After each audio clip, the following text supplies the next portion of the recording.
বৰপেটা ৰোডৰ জাখলিপাৰাত বিদ্যুৎ বিভাগ মুৰ্দাবাদ ধ্বনি ৰাইজৰ শতাধিক লোক সমবেত হৈ দিলে বিদ্যুৎ বিভাগ হাই হাই ধ্বনি বিগত প্ৰায় 5 দিন ধৰি বিদ্যুৎ সংকটত ভুগি আছে বৰপেটা ৰোড সংমণ্ডলৰ অধীনৰ অন্তৰ্গত জাখলিপাৰা অঞ্চলটোৰ লোকসকলে স্থানীয় ৰাইজৰ অভিযোগ অনুসৰি জাখলিপাৰ অঞ্চলৰ 500ৰো অধিক গ্ৰাহকৰ বিপৰীতে মাত্ৰ 250 কেভি ক্ষমতা সম্পন্ন এটা ট্ৰান্সফাৰ্মাৰৰ জৰিয়তে বিদ্যুৎ যোগান ধৰা হৈছে বহু ঘৰত আনকি এটা এলইডি বাল্বো সঠিকভাৱে জ্বলি নুঠাৰ অভিযোগ ৰাইজৰ বিদ্যুৎ বিভাগক বাৰম্বাৰ অভিযোগ দিয়াৰ পিছতো সমস্যাটোৰ সমাধানৰ বাবে বিদ্যুৎ বিভাগে কোনো ব্যৱস্থা গ্ৰহণ নকৰিলে অৱশেষত ক্ষুব্ধ ৰাইজে বিদ্যুৎ বিভাগ হাই হাই স্লোগান দি প্ৰতিবাদ সাব্যস্ত কৰে প্ৰতিবাদকাৰীসকলে অতি শীঘ্ৰে বিদ্যুৎ যোগান স্বাভাৱিক কৰাৰ দাবী জনায়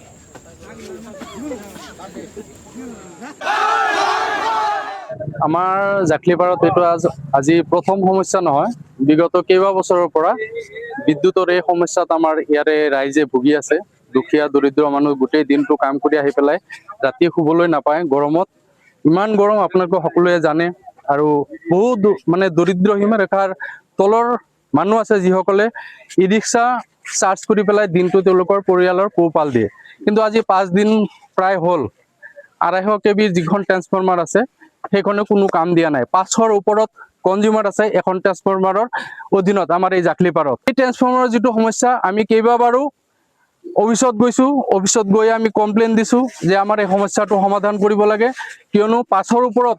য'ত কনজিউমাৰ থাকে 250 কেবিৰ ট্ৰান্সফৰ্মাৰ এটাৰে বিদ্যুৎ যোগান পৰিপূৰ্ণ হিচাপত দিব নোৱাৰে আৰু ইয়াৰ পৰা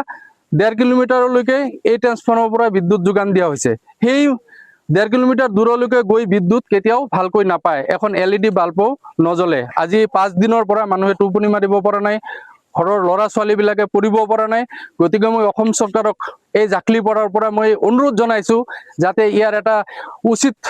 বিহিত ব্যৱস্থা লৈ অতি সোনকালে কালিৰ দিনৰ ভিতৰত এটা ডাঙৰ ট্ৰান্সফৰ্মাৰ বহাই দিয়ে লগতে যিসমূহ শিক্ষা অনুষ্ঠান আছে তেওঁলোকে ব্যৱসায় চলাই আছে তেওঁলোকক যাতে ইয়াৰ পৰা বিদ্যুৎ সংযোগ কৰ্তন কৰি দি তেওঁলোকক নিজাববীয়াকৈ ট্ৰান্সফৰ্মাৰ ল'ব দিয়ে এটো আমি আমাৰ জাখলিপাৰ ৰাইজৰ পৰা আমি অসম চৰকাৰ তথা আমাৰ বৰপেটা ৰোডৰ বিদ্যুৎ সংমণ্ডলক আমি অনুৰোধ জনাইছো